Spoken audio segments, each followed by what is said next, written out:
Hello everyone, we are here again, and last class period what we did is we talked about the two inventory methods, FIFO and LIFO, first in, first out, and last in, first out, right? And I assigned some homework in regards to those methods. What we're going to do today is we're going to go over the homework, or at least part of the homework I assigned in regards to FIFO and LIFO. Then I'm going to teach you two other methods, okay? I'm going to teach you weighted average, and I'm going to teach you specific identification or specific ID, okay? So we'll do that in a little bit. That's kind of the agenda for today. So when you leave class today, you'll have four methods for valuing your inventory, okay? All right, now I asked you to do BB's boating, is that correct? Okay, and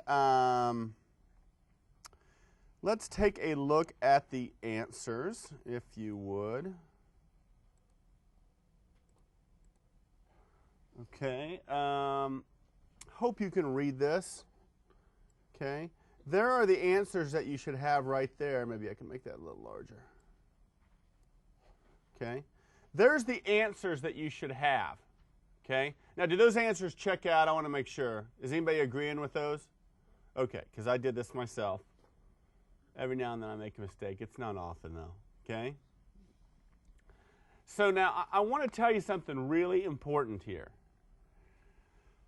Let's say this were a test question. This could very well be a test question, okay? What I might do is give 2 points for each one of these numbers, okay? Now here's the bummer on this. If you miscalculate something at the very beginning, you're going to miss all of them, aren't you? Okay? Now, here's what I am not going to do. Well, let me tell you what I'm going to do, and then I'll tell you what I'm not going to do. When I grade this on a test, I'm going to look to see if you have that number in the blank. Now, if you want to use the inventory sheets, if you don't want to use them, that's fine. Like I said, if you're some sort of genius and you can just do it in your head and put the number down, that's fine.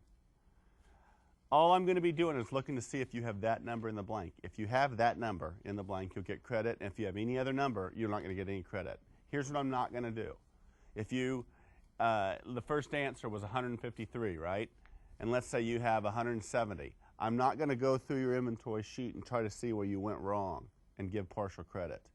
I did that my first semester I taught, and it was a nightmare, okay? I couldn't be fair. It was very hard to be fair, and it took forever, okay?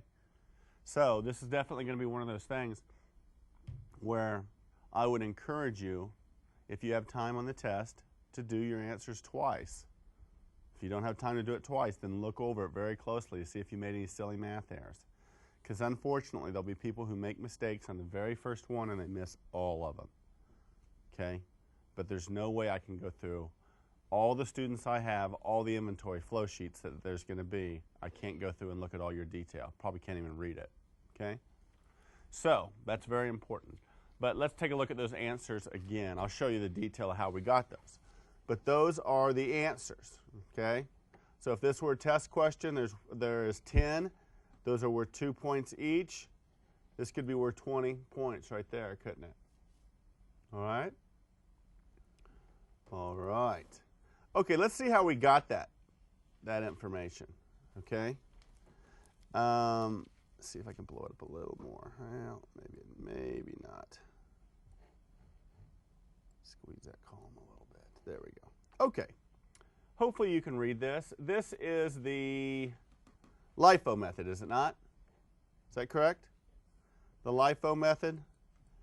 And I'm sorry. Thank you for correcting me. It's the FIFO method, right? Matter of fact, let me just type this here. This is the FIFO method. Okay?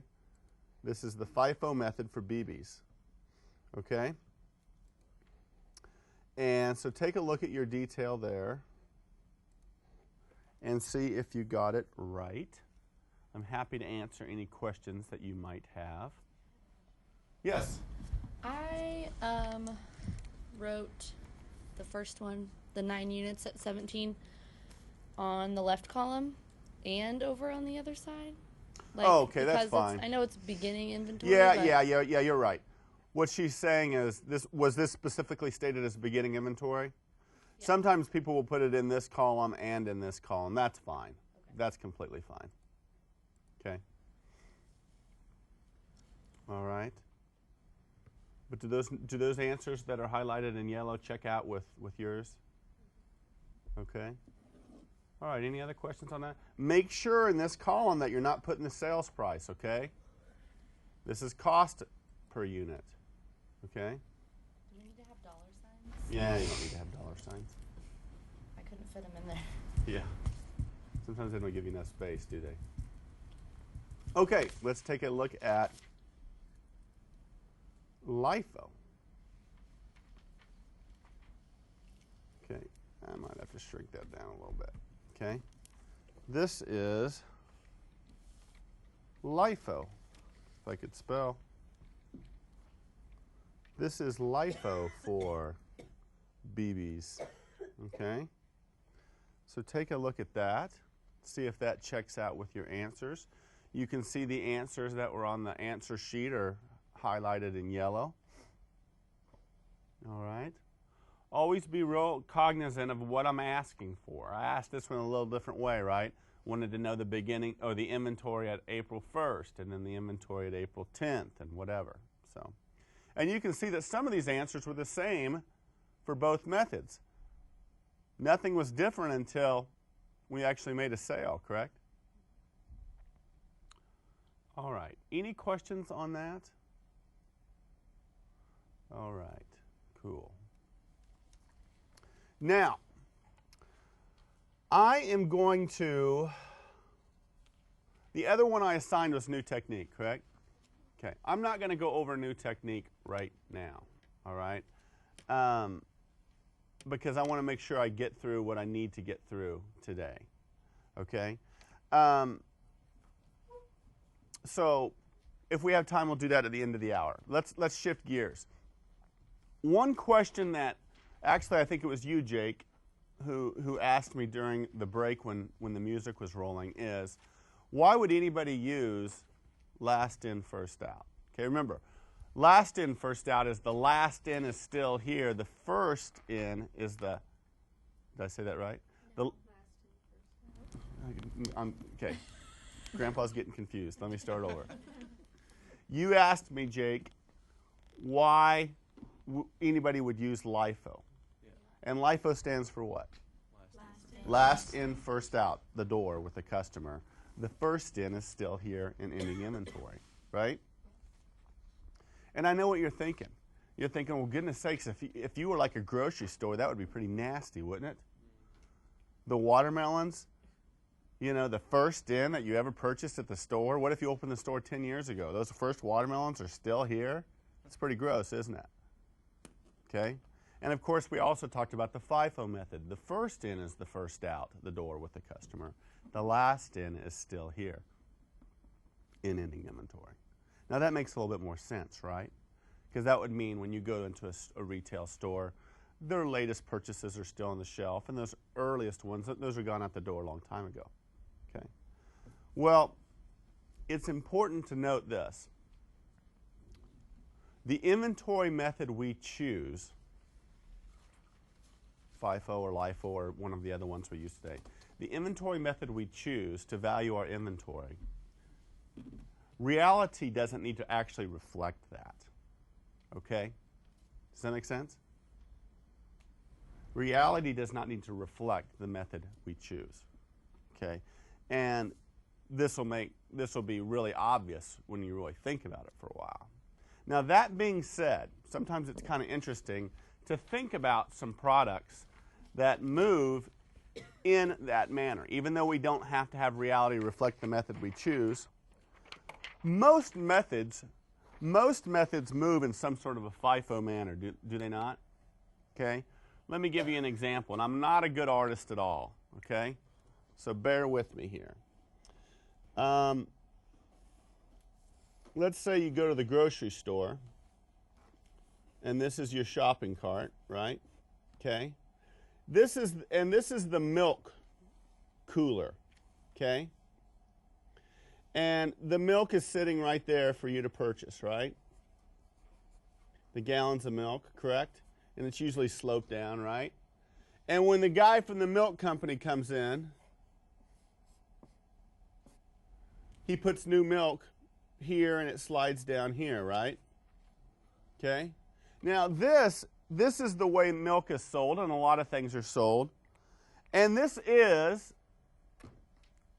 pretty much a FIFO method, right? The last in is still here, but the first in is out the door with the customer, okay? Most things move in a FIFO manner, okay? Now, has anybody ever figured out that trick where if you go buy milk, you figure this out, so which one do you reach for? You reach for the one in the back. Now, if you do that, and if the grocery store is using the FIFO method, nobody's going to run out of the controllers or the accounting office and say, oh my goodness sakes, can you please not take that milk? Because we use the FIFO method, the first in, first out method. And if you actually take one of the latest purchases, it's going to mess us up. Would anybody do that? Of course not. If this grocery store uses the FIFO method, the milk may not actually be sold in a FIFO method. It's probably going to be pretty close to a FIFO method. But once again, reality does not need to reflect the method we choose. A grocery store could even use the LIFO method if they wanted to. Okay? Does that make sense? Now, I'm going to ask you a question, and this is a hard one. Okay? And you're going to probably give me some answers that won't be right. That's okay. But can you think of something, can you think of a product that actually moves in a LIFO manner? Now, before you answer that, something that moves in a LIFO manner. LIFO is last in, first out the door with the customer, which means that the first in is still here. That would mean that if I went to this place of business, the actual first products that they purchased of this type were still there. Okay? Can you think of something that actually moves in that manner? Now, before you give answers, you may get it wrong, and if you're wrong, I'm going to tell you, even though you're on camera, okay? All right, does anybody want to try? Jake? Clothes. Okay, people say clothes. And why would you say clothes? Because there's new like fashions and stuff, so the older they're still gonna have old inventory of the older fashions or whatever, and they get in the new. Well, they don't want to put on their old. They may put it in like a clearance rack or something, but they're not gonna. See, I don't think that works. I don't think that's right. God bless you. Because if I go to Kohl's, or J.C. Penney's, let's say I go to the J.C. Penney's that's over by us. It's been there about 10 years. Am I really going to see the clothes still on the rack from when they opened that store 10 years ago? See, what you tell me really indicates a FIFO manner. They're going to get rid of the old style. Nobody's wearing this anymore. We got to get the new stuff in. You see what I'm saying? Okay? So, good try. But I doubt if I went to that J.C. Penney's that's 10 years old, I would see clothes on the rack that are still there from when they opened it. Okay? Okay, any others? Marlon? What about used car dealerships? Okay, used car dealerships. Well, what that would mean then is if I went to a used car dealer that had been around for 20 years, that the cars that they started with that first day of business 20 years ago are still on the lot. Yeah, I don't know. I like where you're going, but I think used cars are a little bit more of a convoluted way as far as some people are going to buy a car that's been there forever. Some people are going to buy one that just went there today. Okay? And it's going to be all over the place, scattered. Does that make sense? Okay? Some people have said wine. And I think that their thought process was older wine is more valued. Okay? I don't know if that works either. Again, if I went to a liquor store that's been there for 20 years, I doubt the wine on their shelves would be the wine that was there when they opened. Okay? It's hard to think of something that moves in a LIFO manner. I'll give you two examples, one okay one and one really good one. And the really good one was one the student gave me. And I told them I would use it forever because it was such a good example. Okay, the first one. Okay? The first one would be, let's say you're in a sporting goods store, right? And let's say that they sell, they have a basket, a big bin full of soccer balls. Well, they buy some soccer balls and put them at the bottom. Some time goes by, they buy some more soccer balls and put them at the bottom. Some time goes by, they buy some more soccer balls and put them at the bottom. Some time goes by and they buy some more soccer balls and put them there. Well, this guy here, okay, he gets a soccer ball, probably going to take the top one. You with me? Probably not going to dig down to the bottom. Okay? Now, that's an okay one, but that's kind of, if that's the fact, if that's the case, that's a LIFO situation, right? The last ones are the first out the door with the customer, and the first ones purchased are still here in ending inventory. That wouldn't mean that their whole inventory is that way, or it would. Well, yeah, and I'm asking you to think of just specific items. specific items. Okay, specific items. Okay. Okay, a better example would be this. Have you ever driven in the industrial part of town and seen these big places that sell sand? They dredge up sand from the river or however they make sand, and they put it in these big piles. Yep. And these piles are like what? 3 or 4 or 5 stories high, right? Well, think about that. Think about that. They have a pile of sand, and they make a big pile of sand, right? Well, then when they get new sand from the river or whatever, they put it right on top, right? And when they get new sand, they put it right on top, right? Okay? Well, and then a dump truck comes in, and where do you think they're going to get their sand? They need some sand. Where do you think they're going to pull it from? Like right there, right? You think they're going to burrow in the middle of that pile and take that sand? Probably not. As a matter of fact, if they never move that pile of sand, the earliest sand could be there a long time, couldn't it? First in, still here. Does that make sense? Now, it's kind of interesting to think about these ways. So that's the best example of LIFO that I've ever heard. Okay? It's kind of interesting to think about things and how they actually move. But again, the method we choose to value our inventory does not need to mirror reality. You with me? Okay, cool. All right, let's see what's next on my agenda. Okay, I am going to, before class, I'm going to shift gears now. I'm going to start talking about the weighted average method. Okay? Now, before class began, I asked everybody here in the classroom to give me their age, how old they were. Okay? And I wrote each age down on a little block. Okay?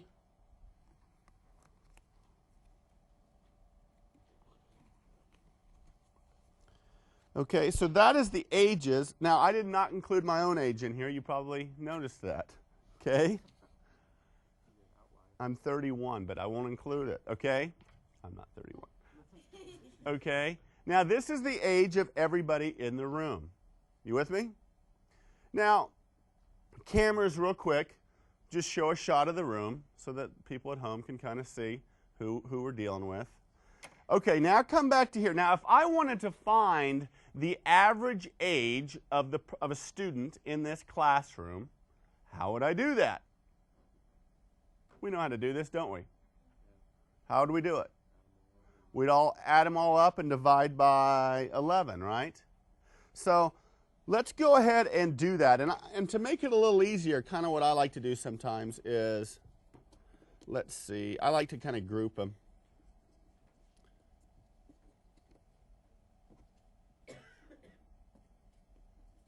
We have a wide variety of ages in this class.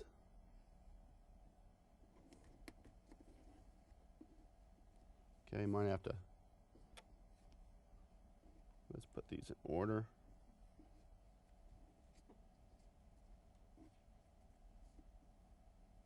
Okay, so why don't you help me figure out, because I haven't done it, figure out what the total of these numbers is. Okay, let's just do that together.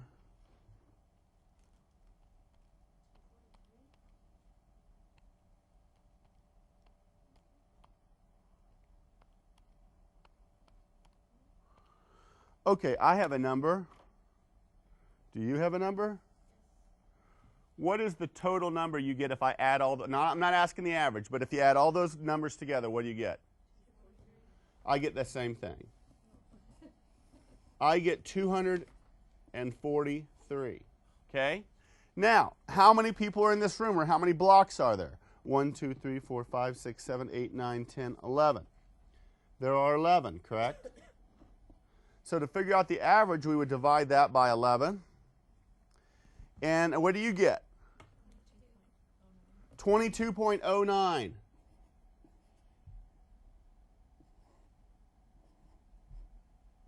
Okay, so from our work, I have the average age of a person in this room at being 22.09 years of age. Is that what you got? Now this is important. Is this a reasonable answer? Look around at yourselves. Is 22.09 a reasonable age for the person in this classroom? Okay, every now and then I'll have somebody do this and they'll say, I have the average age as 47.83. Really? There's nobody here even near that age. Does that, if I told you the average age of you all was 47 years and some, would you believe me? No. Or somebody will say, I have the average at 5.65 years old. So the average age of my student here is 5.5 years old, roughly. You see what I'm saying? Whenever you figure out an average, always step back and ask yourself, is this a reasonable answer? Look back at the Elmo. I mean, I could have probably guessed that it was going to be somewhere about there, right? We've got some that are higher, we got some that are lower, correct? Well, that is the weighted average method. That is the weighted average method, okay? And the way that we do this with inventory is very much the same, okay? Let me give you an example. Let's go back to my wonderful Pixar animation, okay? All right, we have our retail showroom. We purchased 3 items at a cost of $10, right? Some time went by, and then we purchased 5 more of the same item, but the cost had gone up to $12 per unit, correct? Some time went by, we purchased 2 more items, the cost had gone up to $13, right? Now, let's say then we make a sale. We make a sale. Remember how many units we sold? We sold 4 units, right? Well, when we make a sale in the weighted average method, we figure out the weighted average. We don't have to do this until we make a sale. But now that we make a sale, we're going to figure out the weighted average of these. Okay, so let's do this. Okay, that layer is 30. That layer is 60. That layer is 26, right? So that equals what? 116 divided by how many? 1, 2, 3, 4, 5, 6, 7, 8, 9, 10. Divided by 10.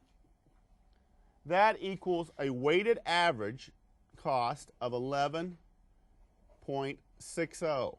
And I always like to take it to 2 decimal places.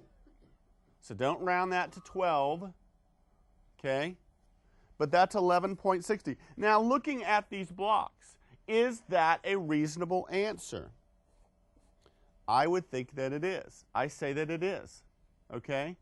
So when we make a sale of 4 items, we are going to say that we sold 4 at a cost of goods sold of 1160. And that equals what? 4640, I believe. Okay. Okay. Or actually, let me do it this way. I think this will be better. Let's use our inventory sheet. Okay. When we sell some, we'll say we sold 4 at 1160, the weighted average. And what is that? Is that 4640? Okay. Now we had 10, we sold 4. How many items do we have left? We had 10 items, we sold 4, we have 6 items left, right? Well, what we're going to say at this point is our ending inventory is 6, and what do you think the cost per unit we're going to say is? 1160. Okay, 6 times 1160 is 6960. Thank you. Okay, so here's our situation.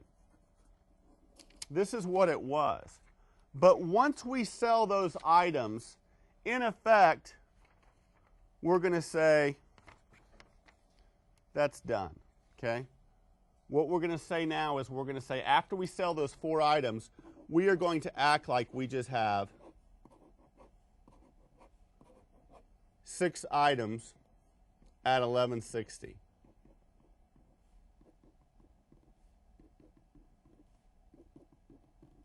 Does that make sense? And if we buy more, then we'll put them here and whatever, and then figure out a new average when we make a sale. You with me? Questions? We're going to do one in class. What I want you to do is turn to your inventory handout, and I believe there is one called ABC Inc. Weighted Average. This is what it looks like on the screen. ABC Inc. Weighted Average. You have that? So let's go ahead. We're going to take about 6 minutes. Let's roll the music and let's go ahead and do that. You folks at home, go ahead and do that too. Weighted Average ABC Inc. on your handout.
Okay, let's go over the answer to ABC Inc.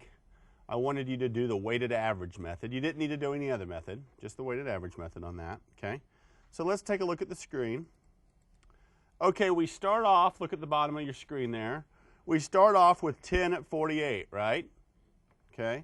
Some time goes by and we purchase 7 more at $50 each. The price has gone up. So now we have 10 at 48 and 7 at 50, right? Now we do not need to figure out the weighted average here because we haven't made a sale yet, right? You only need to figure out the weighted average when you do a sale. Okay? All right. Then we purchase 8 more. The price has gone up to 54. So now these are the layers that we have. If we add those up, we have total inventory at that point of 1262, and we have 25 items, right? You with me? Now we get ready to make a sale, don't we? How many items do we sell? 15? Okay. What we have to do is we have to figure out our weighted average. So we take our total inventory value, 1262, divided by the number of items in our inventory, which in this case is 25. And we get $50.48 per unit average cost. Okay? It's just like when we figured out the weighted average of your all ages. Okay? Now, is that a reasonable answer, $50.48? Yes, I can look at these numbers and I think that's a reasonable answer. Okay? Now, don't round that to 50.5. Don't round that to 50. 50.48. If it goes out to 3 decimal places, you can round it up to 2 decimal places. Okay? And I think you have a homework. You're going to have one like that. So now, we had 25 units. We're going to say that we sold 50 at that $50.48. So how many do we have left? 10. 25 minus 15 equals 10. And we're going to say that there's 10 in ending inventory are at $50.48. Okay? Those other layers are gone. Cool? Some time goes by. We purchase 5 more at 55. Now we have those 10 at 50.48, and we have 5 at 55. Our ending inventory is 779.80. You with me? Okay. So, again, though, on a test, if this is a test question, all I'm going to be asking you for is, did you get these numbers? Okay? Did you get those numbers? I'm not going to look at your detail. I'm just going to check those blanks. You with me? And those are the answers for that. Is that what you all got? Okay, cool. All right. I don't think I'm going to have time to go through new technique today, and we're not done, so don't get excited. I am going to go ahead and give you check figures, though, for new technique. Let me zoom in on that. Hopefully you can see that. So if you didn't do it right, we'll go over the answers in detail next class period. Can you see that back there? 5512.50 for FIFO ending inventory and 10,700 for FIFO ending inventory. Did anybody get those? Yeah? Okay. For LIFO, ending inventory is 4,800 and cost of goods sold is 11,412.50. Okay? Did you get those too? Okay, good.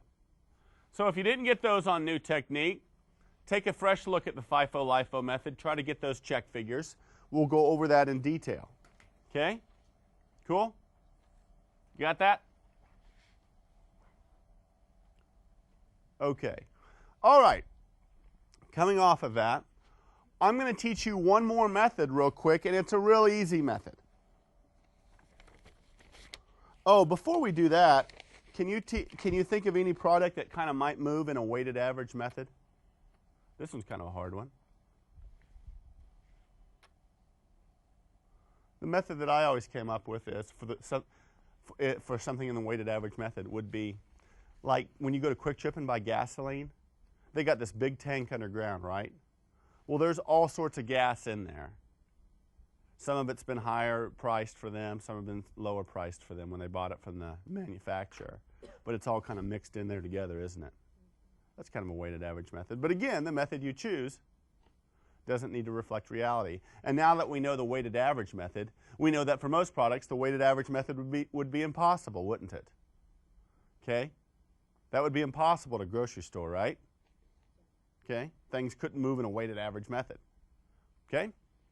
All right, the last method I want to teach you about is called the specific identification method, or the specific ID method.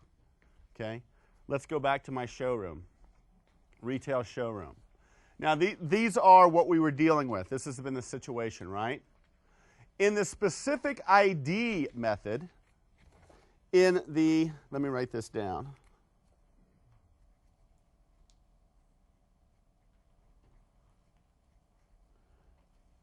In the specific ID method, the customer comes in to make a purchase, and we are going to specifically identify which ones he purchases, and thus the costs of them. So we might just say he buys one of these,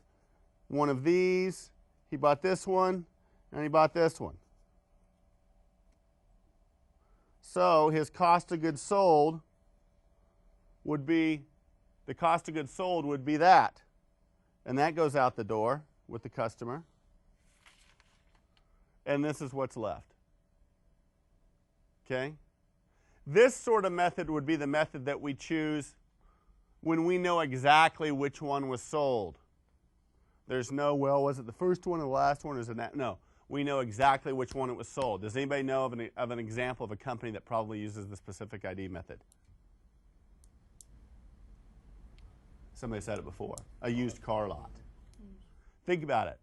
A used car lot. When you sell a car, you're going to look at that ID number on the car, and you're going to know exactly what you paid for it, right?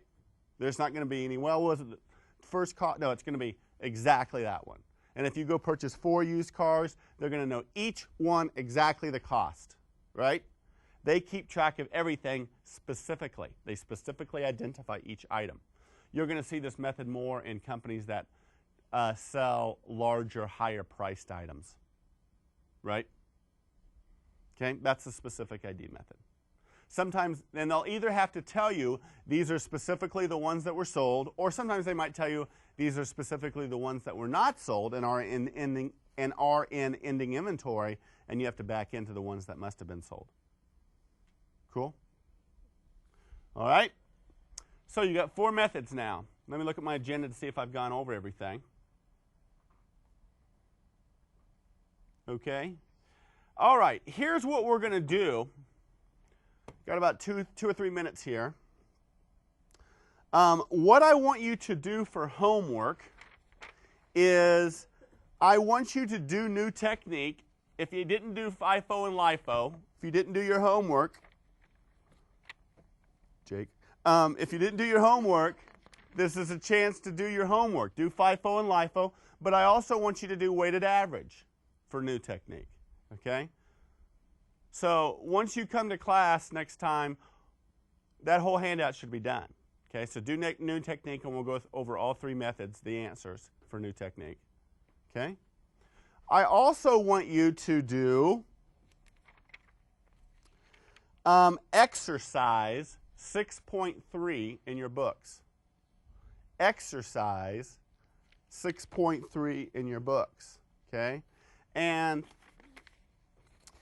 if you want, take an inventory sheet.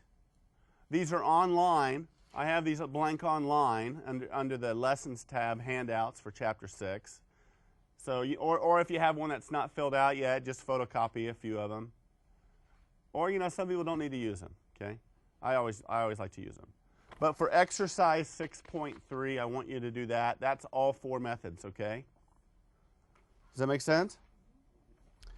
And then lastly, I am going to give you, folks here in class, and I want you at home to act like I'm going to do this for you as well. I don't want to forget Chapter 5. We had too much fun with it, okay? So we are going to have a quiz over Chapter 5, and it's going to be like exercise 5.2 requirements number 1 and 2. Yeah, so the quiz that we have at the very beginning of the hour, so don't be late, will be like exercise 5.2, requirement number 1 and 2. That's where you had a set of transactions and you did the JEs for the buyer and then for the seller, as the groans come up. Well, that's why I want to do it, okay? Because it's going to be on the test, and I want you to know how to do that, okay? So does everybody know what we're going to do? Everybody know what the agenda is for next time? Okay. See you guys later. Bye-bye.